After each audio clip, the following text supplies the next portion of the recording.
Hello everyone and welcome to this video. In this video I'm going to present you one of the Android apps that I have developed. The app is called Encrypter Decrypter. This app is useful for anyone who wants to encrypt and decrypt texts using the encryption algorithms provided. The app has these encryption algorithms: the Advanced Encryption Standard Cipher, the Data Encryption Standard Cipher, and the Triple Data Encryption Standard Cipher. Each of these ciphers consists of entering a text that you want to encrypt using an encryption key and an initialization vector provided by you.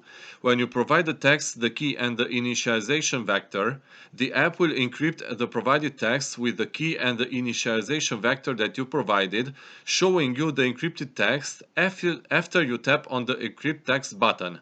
When you want to decrypt the encrypted text, you need to tap on the Decrypt Text button. If I got your attention and want to try the app, then click on the link in the description section of this video and download the app from the Google Play Store. The app is free to use, so go ahead, click on the link below and this video and download the app right now.